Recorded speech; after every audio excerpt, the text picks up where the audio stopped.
welcome to the Analyst of Vajiram and Ravi. On this auspicious occasion of Dashera, we wish you and your family the best kinds of success, peace and prosperity. Today is 24th of October, and before getting into the table of contents, let me give you a gentle reminder that the handout of this discussion is available in the description box below, so do check it out. Now let's look into the table of contents. As both the sides of Indian Ocean, that is the Bay of Bengal and Arabian Sea, is seeing emergence of cyclones, we will do a detailed study of Indian cyclones and what are the mitigation strategies, what is the disaster management for it. Second, in light of the central government recent report of it breaching the 50% limit of the CAPEX, we will read about what is capital expenditure and what is its implication on the Indian economy. Next, we will read about an umbrella body, that is National Cooperative Export Limited, and how is it going to benefit both the farmers and the export sector of India. Then we will read about a dollar to rupee RBI-led Forex swap agreement. And then in the last, in light of the rising air pollution in the Delhi NCR region, one of the mitigation strategies of using dust suppressants will be discussed in this discussion. So let's get on to it. Our first topic is going to be the discussion of cyclones emerging in the Indian Ocean and also what is the changing pattern of cyclones in Indian Ocean of late. So what is the context? That there are two cyclones which are seen to be emerging. First is the cyclone Tej in the Arabian Sea, and second is the recent development of depression of cyclone Hamum in the Bay of Bengal. So this is important for us with reference to GS1 part of the syllabus, where we read about the important geophysical phenomena, and also GS3 where we have to read about disaster management of cyclones. Now, what are cyclones? So, etymologically, it is defined from a word called cyclos. Cyclos is a Greek word which means coiled snakes. But this word for the first time was officially used by Henry Paddington when he observed the tropical cyclones around the Indian Ocean. And he saw that eventually these are also appearing like a coiled serpent. So he gave the name cyclones to the tropical cyclones that emerge in the Indian Ocean. Now, why are it appearing like a coiled serpent or like a cyclonic structure?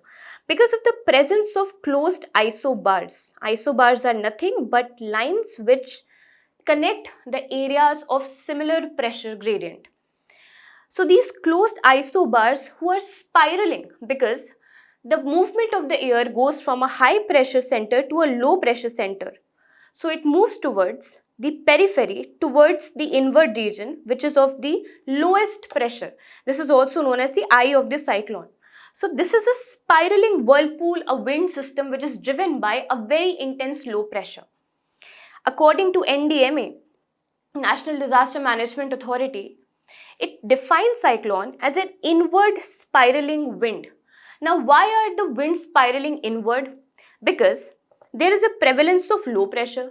Why is there a prevalence of low pressure zones in this region?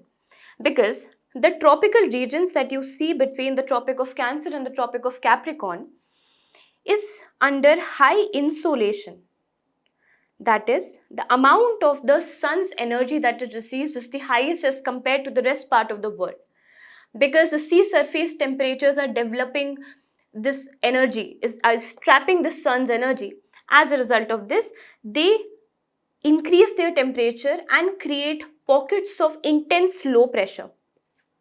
So because of sun's insolation generates the low pressure system. This low pressure feeds the entire energy. So this low pressure is the driver, or this is the eye of a cyclone. Moving forward with the definition, and let's try to understand more it in detail. So it's inward spiraling wind. Why is it spiraling now? Because of the presence of Coriolis force and because of the presence of pressure gradient. Because I've already told you, there's an affinity of the wind system to naturally move towards a low pressure system from a high pressure system. So therefore, due to these two reasons, the Coriolis force and second, because of movement from different pressure gradients, this wind is spiraling. Second, these are such winds that rotate in anti-clockwise direction in the northern hemisphere and in clockwise direction in the southern hemisphere. So why is it taking this movement? For us to understand this, let's look into the map. So what is Coriolis force? Coriolis force is because of the virtue of a body that is spinning itself, the objects or the fluids or the air that is present or that is moving in that body naturally deflects itself because of the presence of a force, a deflecting force that acts perpendicular to the direction of movement. This force is known as Coriolis force. And this Coriolis force is maximum in the equator. So therefore, in the tropical region, you will see the occurrence of cyclones and not anywhere else. Now, as you can see that the movement of the wind goes to eastward direction. The movement of the Coriolis force, of the winds that are deflected by Coriolis force, is in the eastern direction. But you can actually see that it is moving towards left. So what is the catch over here? Now let's try to rotate this map upside down. Upon doing that, you will realize that this is the northern pole and this is the equator. Now you will see that actually the winds are moving, or winds are being deflected in the right hand side. Now, because intense pockets of low pressures are created in this region, therefore it is seen that a curvature or a deflection of these high pressure winds, the colder winds that are coming, or relatively colder winds that are coming from the high pressure belt of north, they get deflected towards the low pressure system in a spiraling movement. And this spiraling movement leads to the creation of a spiral in the anti-clockwise direction. As you can see, it is moving in anti-clockwise direction. Therefore, we say that in the northern hemisphere, the wind is moving towards in the anti-clockwise direction, and in the southern one, it is moving in a clockwise direction. Now, when we understand about the cyclones in detail, what are the different types of cyclones? Now, depending on which region and what is the cause of origin, these cyclones are broadly divided into tropical cyclones, one that are occurring between your Tropic of Cancer and Tropic of Capricorn, and the second one are the extratropical cyclones that are appearing in the mid latitudes or in the temperate regions. So they are naturally also called temperate cyclones. Let's quickly do a distinguishing exercise between them. So first of all, what is the region of occurrence? The region of occurrence is from 5 to 30 degrees north and south of the equator in the case of tropical cyclones. In the case of temperate cyclones or extratropical cyclones, since they occur mostly in the temperate region, therefore region of influence is from 30 to 60 degrees north and south of the equator. Next, what is the reason of development? In the case of tropical cyclones, it is due to the prevalence of depressions, or also known as the low pressure centers. While in the case of extratropical cyclones, it is not the creation of a low pressure system. Rather, it is the formation of fronts.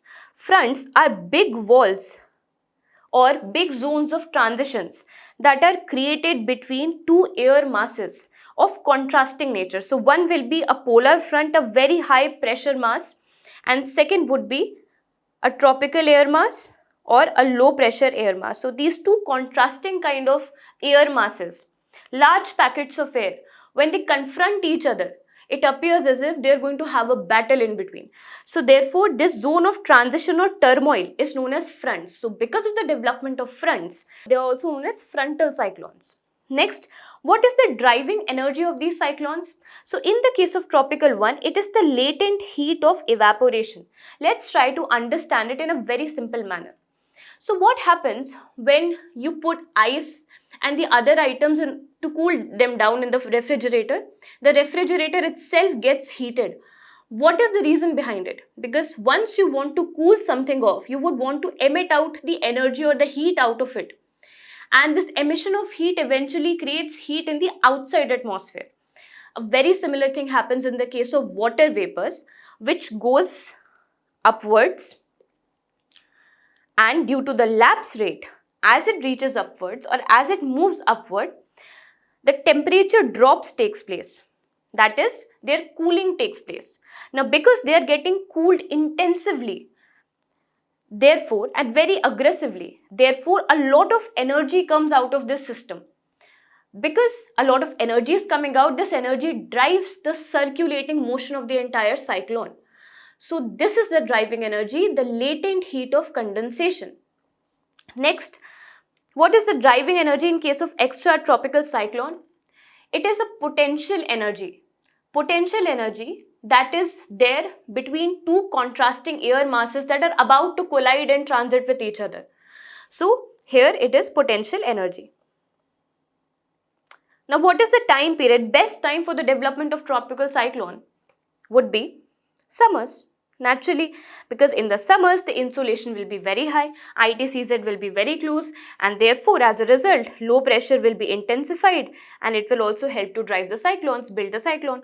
Next, for extratropical cyclone or for the temperate cyclone, the best time would be winters, where very high, drastically cold air masses are built. Therefore, high pressure systems are built. So, this is a little bit of distinguishment between the tropical cyclones and the temperate cyclones. Now, what are the features of a tropical cyclones? Let's bring back our attention to the tropical cyclones that are seen rapidly emerging in the Indian Ocean. What leads to the formation of cyclone are some of the prerequisite conditions. First is the large sea surface temperature and its sustainability. So what happens once you are in this tropical zone between 5 to 30 degrees north and south, you will see a lot of insolation coming. The sea surface temperature will also rise, but not only that, the easterly wind that is coming also gets deflected towards the west in this region. As a result of this, all the hot wind that is produced, or all the warm waters that are produced in this region gets further transferred into the Indian Ocean, and this is the reason why a lot of cyclones are seen in the Indian Ocean rather than in any other part of the world. So the formation zone is basically this tropical region, because here first intense heating is active, and second the Coriolis force, as I have already told you, which is maximum at the equator. That is, the deflecting force is maximum at the equator. Therefore, their affinity to whirl in circular motion is also maximum in the tropical region. Therefore, in the tropical region takes place the formation of cyclone. Now, there are different types of cyclones depending upon the different regions where they are developing. So in the coast of China and Japan, you will see the development of typhoons. Over Indian Ocean, you will see cyclones very predominantly. In the Caribbean coast, you will see the development of hurricanes, and you will also see development of Willy Willy in the Australian coast. What is the size and shape of the cyclones? So, the average size of a cyclone, a typical cyclone, be it a hurricane or a typhoon or a cyclone, would be 100 to 500 kilometers. But in the case of the tropical cyclones, it specifically emerged during June to September time. This diameter goes to up to 2000 kilometers, making it very, very destructive. The shape is elliptical in nature. It is not absolute circular. It is elliptical. That is this shape. Next, what is the height? Height of a cyclone goes up to the tropopause. That is up to 16 kilometers from the sea level. Next, what is the wind velocity? Wind velocity of a cyclone typically varies from say 100 to 250 kilometer per hour generally. But the moment it crosses more than 250 km per hour, the cyclone is now said to have turned catastrophic in nature. And according to variability in the wind speed, different kind of warnings are issued. So we will also see that in detail. Now, what leads to the formation of cyclone and what is the structure of a cyclone? So as I've told you previously that the formation of cyclone requires fulfillment of certain preconditions. The first condition is sustained sea surface temperature of more than 27 degrees centigrade. Why does it get sustained specifically in the Indian Ocean? That I have also told. Next is the Coriolis force. Emergence of Coriolis force is very, very important. Therefore, a lot of cyclones are seen in the tropical region. Why? Because there is strong and there is maximum Coriolis force in this particular region.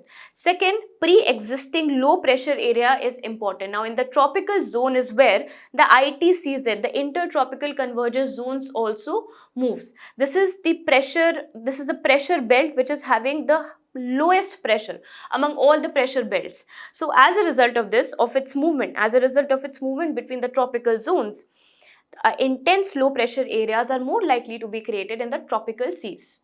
Then it also requires minimum vertical wind shear. Wind shear means the rate of change of velocity as the wind moves from bottom to top. So this is a wind shear. Now if it gets disturbed, then it will disturb the development of this particular column. And development of this column is very important for overall circulation and sustenance of the tropical cyclones. So therefore, minimum vertical wind shear is also one of the criteria. Now, what are the different stages? First stage is the origin where the sea surface has sustained a temperature of more than 27 degrees centigrade. An intense low pressure has been created. Around it, isobars are getting created of increasing high pressure. There is a periphery, and eventually the moisture starts evaporating, and due to the lapse rate, it starts condensating. Because it starts condensating, it releases enormous amount of energy. This is also known as latent heat of condensation, which starts whirling this whole system. And as a result of this, an intense cyclone is developed. A mature stage of cyclone is that when a lot of overcast or a lot of clouds can be seen. So this cloud eventually determines the diameter of the cyclone. So once this overcast gets developed, then starts the decaying of the cyclone. Why? Because once the overcast is developed, the air starts subsiding. A subsiding air, a cool subsiding air will eventually lose the moisture. Why? Because it is moving towards a more hotter temperature. Because it is moving towards hotter temperature, it will lose, or the water vapors will get evaporated. So therefore now it has lost the moisture which is required for fueling the entire engine of cyclone.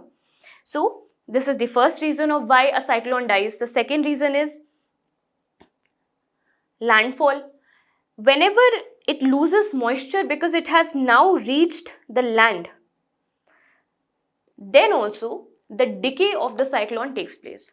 So these are some of the factors as to what is the structure of cyclone and what leads to its formation. Now, coming to the changing nature of cyclones in Indian Ocean, a very important question from your mains point of view. And we'll also try to give you some examples along with it. So why is the cyclone nature changing? Essentially because of the climate change, the average rise in the global temperature. Now, because there is a rise in global temperature, there is a pertinent rise in the sea surface temperature, more than normal. So, therefore, it is seen that there is eventual rise in the frequency, the number of cyclones that are emerging in Indian Ocean. So, back in 1900s, there used to be an average of 5 cyclones per year in Indian Ocean, and that too of very low intensity. But now, in the 2000s, we are seeing with climate change that on average, there are more than 7 cyclones of varying intensity in the Indian Ocean and subsequently around the world as well. So the rising frequency is happening. Second, rising intensification. It takes a little bit of time for a low depression to build itself into a severe cyclonic storm. But in the case of Cyclone Fani, which occurred in the Odisha coast of 2019, it was seen that the intensification of 204 kmph, this much wind speed was reached in only about 6 hours. That is the level of intensification going on. Second is the rising unpredictability. The lead time between the warning system and the time which is required for you to respond against a disaster is already very low. But now the climate change has further complicated the situation and enhanced the unpredictability. Why? First, because there is rapid intensification. Within 6 hours, you will see an enormous cyclone upsurge in front of you. Then, as seen in the case of Cyclone Oki, 2017, then cyclones are also now changing their paths. So, it is becoming very difficult to predict in which region they are going to put the disaster. So, for example, in the case of Biparjoy, which occurred in 2023 only, here it was seen, it was predicted that this would move towards Pakistan. Rather, it moved more easternwards, towards Oman. So, henceforth, it became very difficult to predict the path of the cyclone. Second is, the resurgence of cyclone is also seen. Once a cyclone has died, it means that now we are free of danger, free of disaster. But again, what happens if in another 24 hours it rises again? This actually happened in the case of Cyclone Gulab. So what happened? Cyclone Gulab originated initially in the Bay of Bengal. Then it moved towards here. And upon reaching this region, it again resurged and reached into the Arabian Sea. So therefore, it impacted not only the eastern coast of India, but also the western coast of India, and that too very unpredictably. Now, The another changing nature is the increased frequency in the Arabian Sea. We know that more number of cyclones are prevalent in the Bay of Bengal as compared to Arabian Sea, but nowadays in the Arabian Sea we are also seeing a deviation from normal. What was a normal? In a normal year, an average of 5 cyclones used to take place, in which out of which 4 were in the Bay of Bengal and 1 was in the Arabian Sea. But now we are seeing more number of cyclones in the Arabian Sea as well. So why is this happening? Because of two reasons. First of all, because of sustained rise in the sea surface temperature in the Arabian Sea also, equivalent to that of Bay of Bengal. Second is the phenomena of El Nino Modoki. This is a counter phenomena of El Nino. What happens in El Nino? An intense low pressure gets developed in the Peru coast, basically in your eastern Pacific Ocean. But in the case of El Nino Modoki, you will see that there is high pressure development in both the parts of ocean, and rather a low pressure gets converted or gets created in the mid part of the ocean, in the central Pacific Ocean. Now, as a result of this, you will see that in the Indian Ocean, the low pressure created in the Bay of Bengal region is dampened due to the prevalence of high pressure region in the vicinity Pacific Ocean. But in the western Indian Ocean, that is in the Arabian Sea, the low pressure is still sustained because of no influence of the waters of Pacific Ocean. As a result of this, we often see in the cases whenever El Nino Modoki years are there, we see more resurgence of cyclones in the Arabian Sea as compared to Bay of Bengal. So these are some of the changing trends of the cyclones that you can note down for your mains answers. Now, once we understand about the changing nature and unpredictability of the cyclones, we need to enhance and bolster our mitigation and preparedness efforts via disaster management. So what are some of the measures that should be taken? First and foremost is the identification of the risk zone so that we know where we are standing. So for example, in India, we know that the entire coastal zone of up to 7,500 kilometers is essentially prone to a cyclone attack.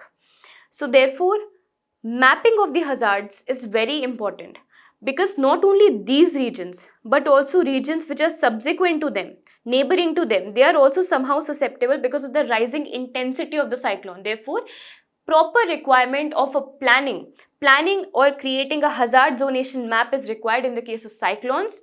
An endeavor has been taken up in this regard by our central government. This is Integrated Coastal Zone Management Project, where they are trying to map the entire region which is susceptible to cyclones. Next is to develop early warning systems. We know that there is lesser lead time available between the commencement of a cyclone and our time to respond, but still we should be having more efficient AI-backed artificial warning systems, early warning systems, and IMD's color-coded forecast. For example, this one.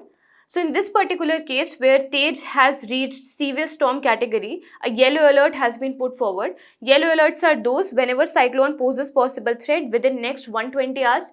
If it poses threat within 48 hours, then orange alert is put forward. Then red alert is put forward whenever there is risk of cyclone in the next 36 hours, and whenever there is risk in the next 6 hours, then a strike or seek alert is published by the IMD. So these are some of the government efforts in order to mitigate, in order to identify the risk zones. Next is to have structural responses in order to create more disaster resilient infrastructure. A brilliant case study of Bangladesh can be taken, where a lot of homes are built in such a way that they have, for example, this home. So the foundation is raised so that the flow of the violent storm bypasses the foundation of or the base of the houses. This also protects the houses. So India can also build in these lines. Second, we can also have multi-roofs or multi-level slopes so that it protects the main house or the main building from the airflow of the tropical cyclone. Then we also need to have a lot of mangrove plantation in the coastal region in order to protect the habitats of the people and in order to protect the soil system also, keeps it firm. Next is regulating the land use. Once we have created a hazard zonation map, next is the requirement to assess the land use. See what happens. A disaster, for example, cyclone, cannot be converted into one, because initially it is a hazard only. Now a hazard like cyclone can only be converted into disaster once it damages the lives and the properties. So we must know where to build or where to allocate or relocate our resources, our human resources, our properties, our infras. Therefore, proper land use is very, very important to minimize the damage from such disasters. Because if there is a no man's land, that disaster is essentially considered as a hazard only. Next, now with regards to it, a coastal regulation zone has been created. So coastal regulation zones are protected under Environment Protection Act of 1986, and this is where the high tide line zone, 500 meters from the high tide line zone, all of them are protected, and the developmental activities are limited, gravely limited in these areas. Next is flood management. Now naturally we know that cyclones are accompanied by a lot of thunderstorms, rainfalls, in fact violent rainfalls. This overwhelms the existing drainage system, especially with the ongoing concretization. The water recharge level is low, and also a lot of floods can be seen in these regions. For example, floods in Chennai, floods in Mumbai often occur due to occurrence of cyclones. So what can we do about it? First of all, we have to incorporate early warning system for floods also. So for example, we have iFlows app and portal created in the form of early warning system for Mumbai and for Chennai. Then we should also have storage tanks so that we can do water harvesting and also protect the other areas, the areas where people are living from the harmful impact of the overwhelming water, overwhelming drainage. Next, we can also create the dam so that we can utilize this overwhelmed water to produce hydroelectricity. Last but not the least, we need to put in use of the public expertise, especially expertise of local people. For example, the tribals of Andaman are very affluent in understanding the early warning signs of the tropical cyclone. They also have got some community mitigation measures. So we should rope the community in order to bolster our mitigations. Next, we also need to create awareness among the people so that we can perform rapid recovery, rapid rehabilitation and rapid evacuation. This will eventually lead us to protect our country, our economy, our people from the disastrous impact of cyclone. Now coming to the next topic. This is about the rising capital expenditure in India. The limit of capital expenditure set by the central government has been breached. About 50%, more than 50% of it has been breached so far in the financial year 2023-2024. Now this is important because we have to read about certain government policies and interventions which will be leading to rise of the CAPEX or the capital expenditure in the country, and we will also read about growth, development and infrastructure. Creation of infrastructure eventually leads to depreciation of capital or enhancement in the capital expenditure. So we will read it with regards to GS paper 2, GS paper 3. So let's get started. Now, when we talk about rising capex, we have to know something which is the GDP. Now, what is a GDP? GDP, when we go on to calculate it using the expenditure method, can be calculated using this formula of consumption, private consumption that is performed by the households and that is performed by your non-profit organizations, then the investments, then the government expenditures and the net import and export, net trade, that is exports minus import. So when we take all of this into congruence, this gives us our GDP. One very important component of GDP hence is the government expenditures. Now government expenditures can be broadly divided into two parts. Whether the government expenditure is done to create an asset or whether it is done to have operational expenses or to lay off operational liabilities or current liabilities. In case it is creating assets, then this is known as a capital expenditure. And in case it is not creating any asset and is only holding the operational expenditure, then this is known as revenue expenditure.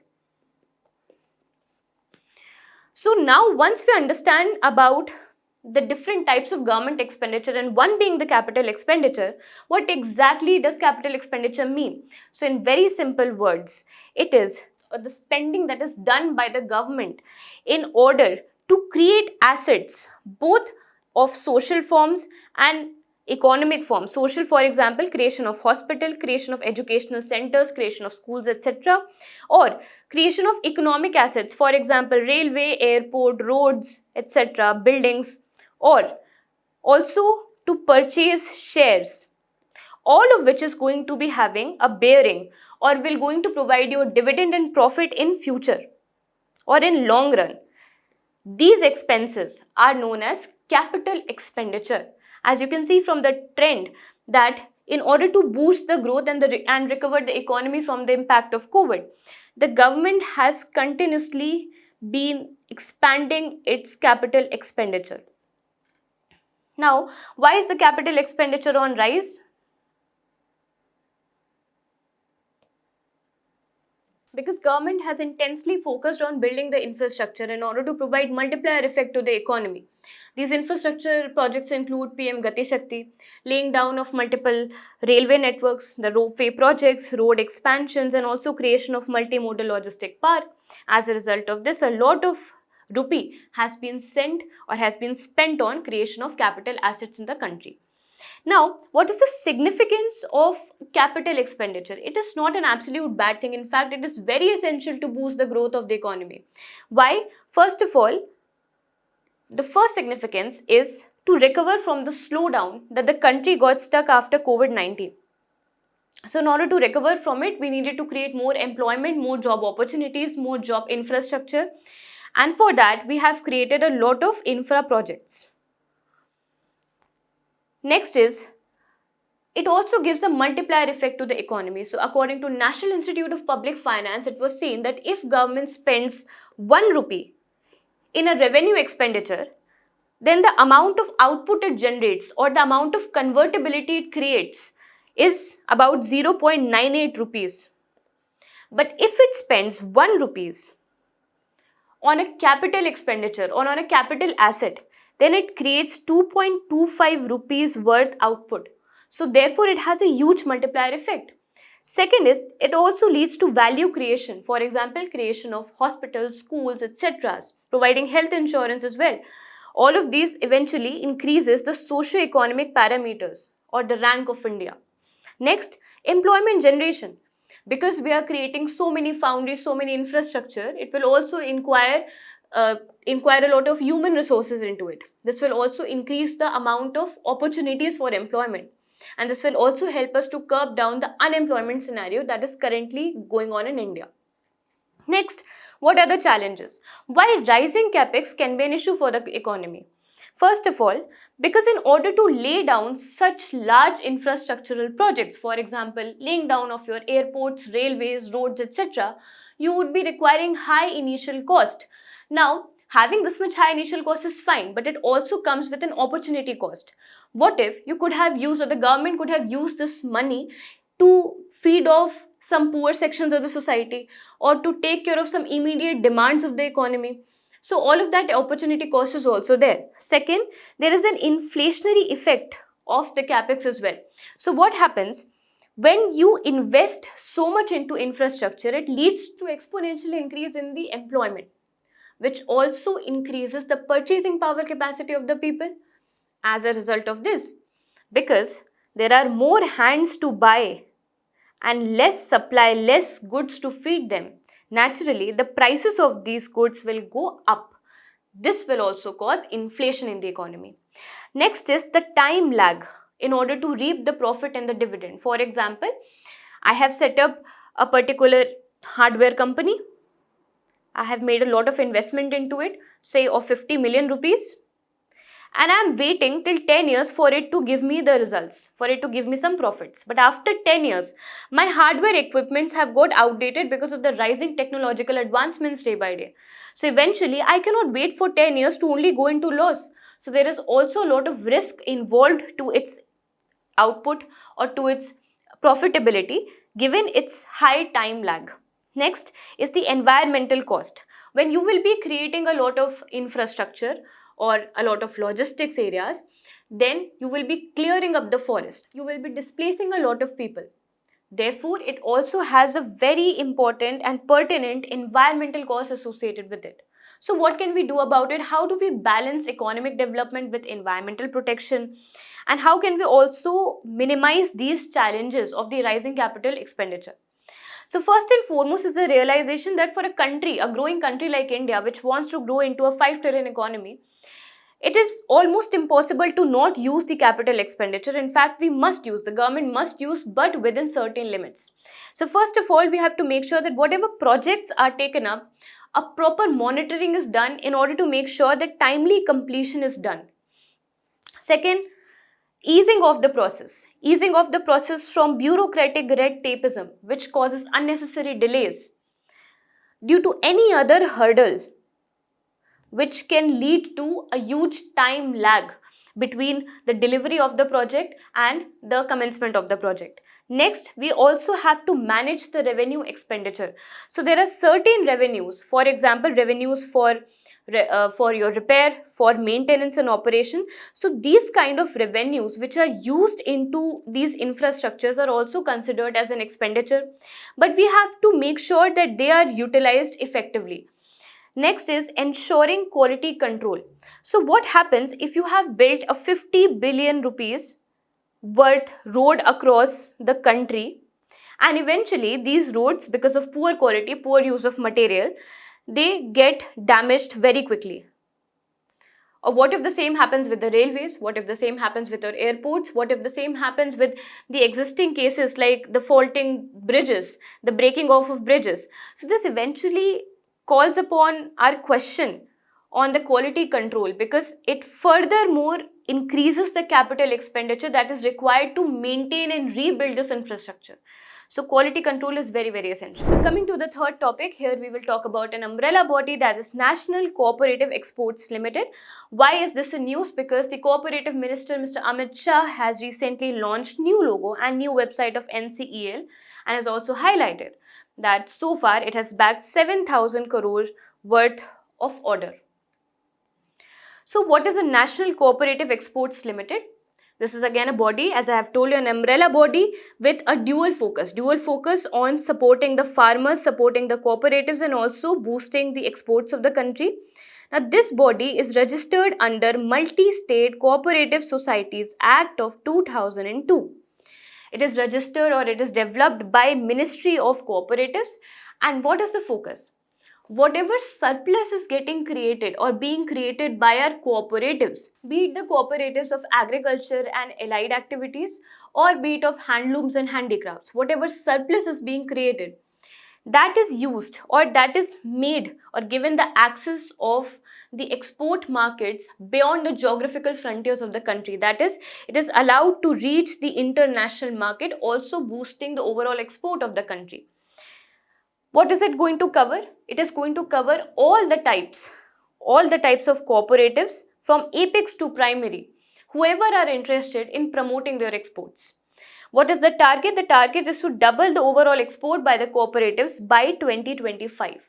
Now, as I have told you, the main properties of this body is to support the farmers and to increase the exports. So how is it going to support the farmers? First of all, it helps them to increase their production in line with the set standards of the international compliance. So it provides guidance and trainings to the farmers so that they can build or they can ramp up their production, which can match the international quality standards.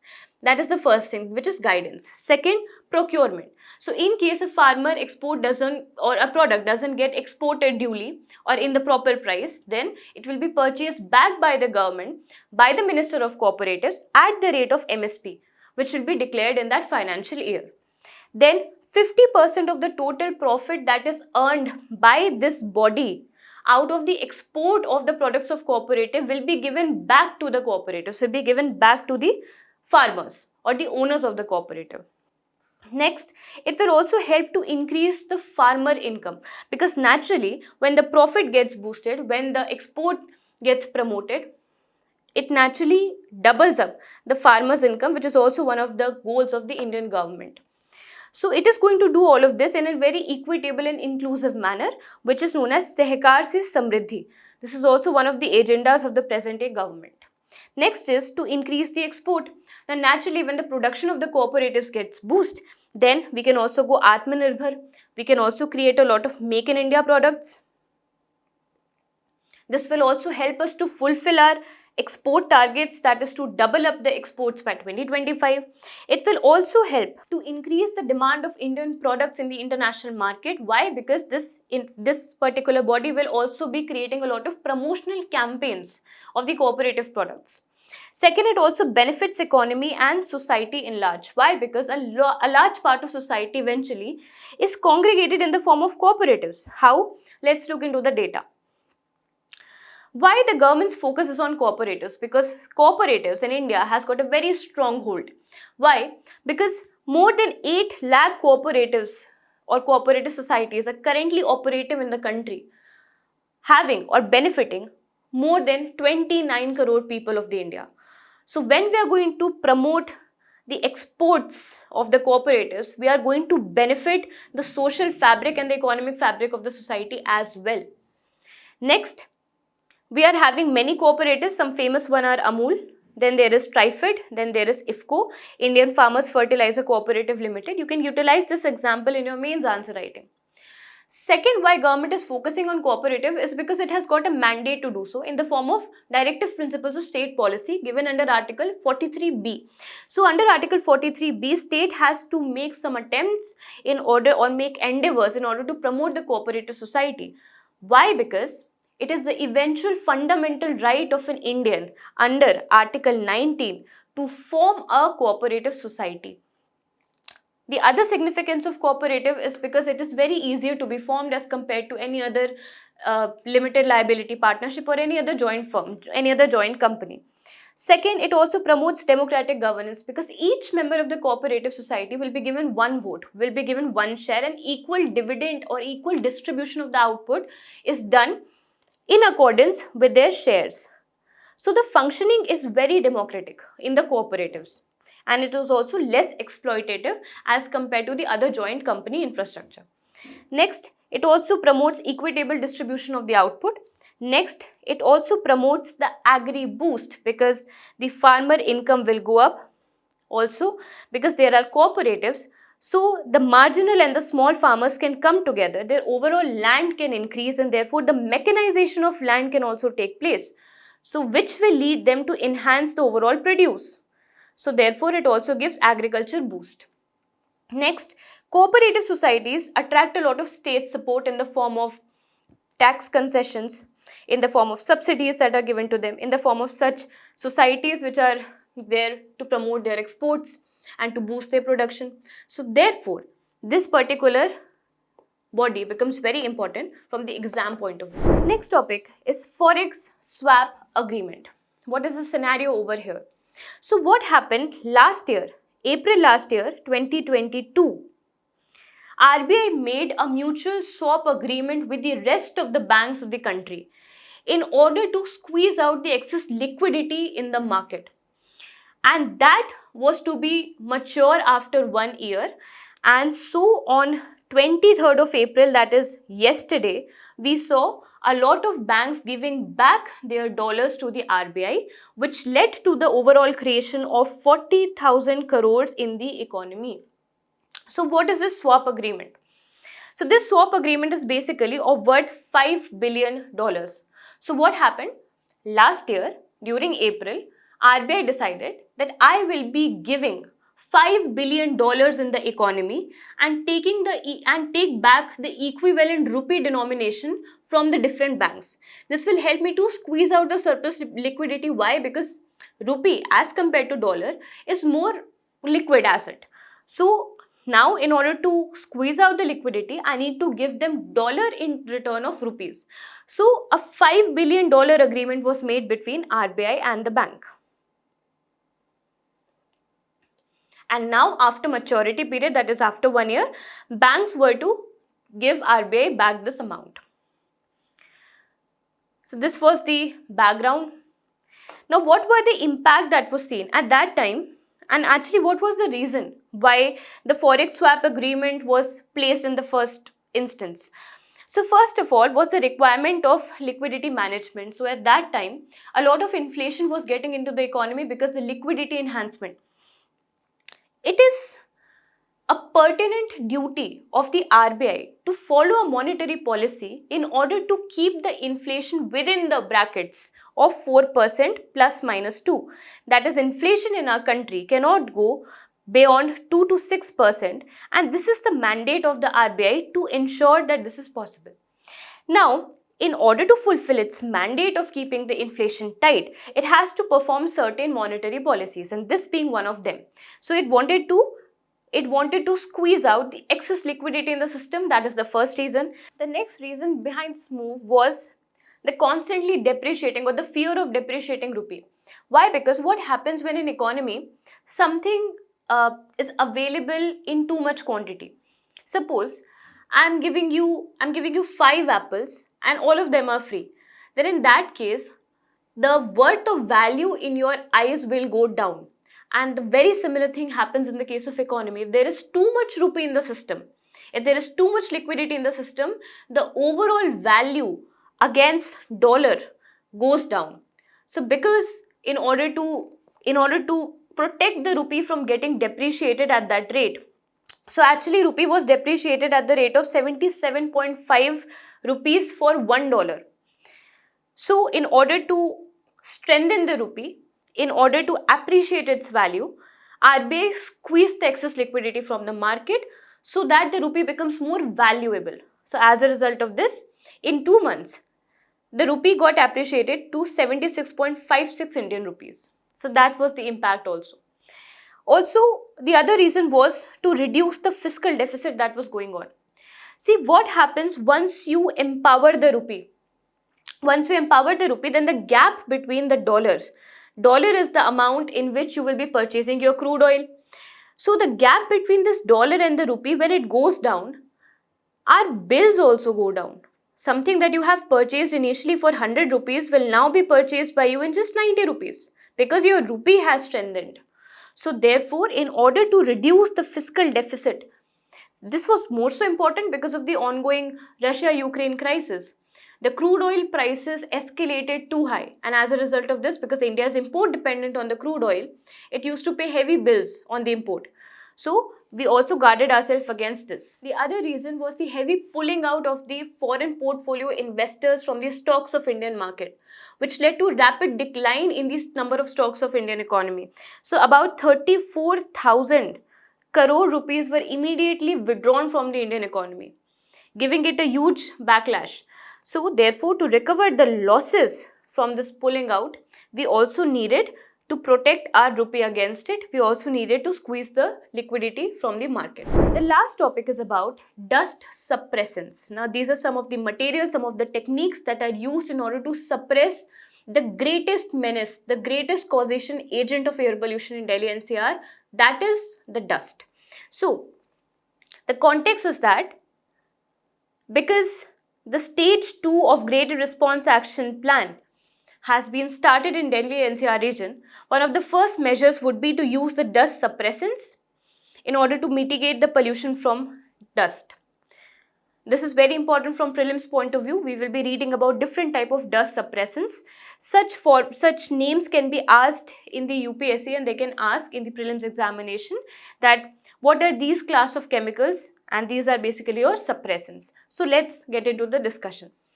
So what happens in Delhi NCR region? A lot of pollution takes place because of particulate matter 2.5. In fact, if you know, I have already told you in the last lecture that out of the 8 parameters, out of the 8 pollutants, the most polluting one is the PM 2.5. And these particulate matter 2.5 and 10 and most of the other pollutants are eventually emitted from dust. Also, if you observe the different culprits of air pollution in Delhi, you will find that there is metal processing industry, there is some share of industrial waste burning, some share of non-exhaust emissions, so on and so forth. There is also stubble burning going on in the neighboring regions of your Punjab and Haryana, etc. Now, also there is soil, which is a very natural cause. So all of these have one thing in common. that is the emission of the dust particles. So therefore, dust alone causes 52.5% of the total menace of air pollution in Delhi. Because there is rise in dust, there is also rise in PM 2.5, and therefore there is also degradation in the air quality drastically. So currently, we are having a severe category and we are running under stage 2 in response to it.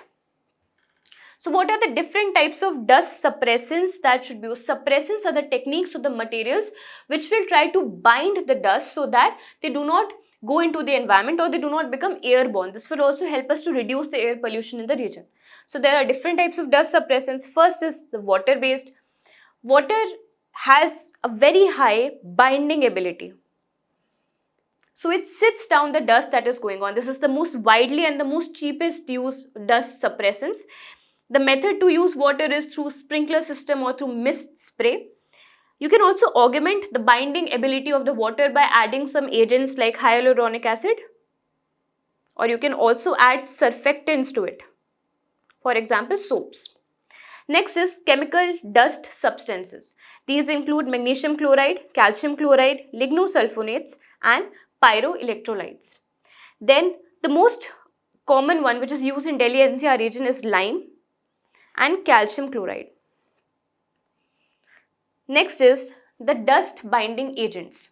So dust binding agents will be some of the artificial and natural polymers which have got high affinity towards aggregation of the dust particle. So these are the natural polymers will be lignin, use of material lignin, and the artificial one will be use of polyvinyl acetate and polyacrylamide. Next would be to stabilize the soil. Soil, because it is the prominent source of dust in the region. Therefore, we need to modify the properties of the soil in order to solidify it more. How can we do it? By mixing it with cement, by mixing it with lime. Second one would be to enhance the vegetative cover so that the soil degradation or the soil erosion or the loosening of the soil can be prevented with the help of its binding root system. Also, trees are a very good absorbers of dust. Next is an artificial method of milling and paving. So what do? The roads that are the primary source of dust over here, they are first of all milled. That is the most polluted topmost layer that is covered with dust that is removed away. And in the place of this, a very fresh concrete or asphalt, new asphalt is laid down. The second is the artificial method of laying a coir mat or a jute mat so that it protects the stability of the soil. Last but not the least is one that is used in the industries where the smokes get emitted. So in order to remove the dust from the smoke or from the exhaust,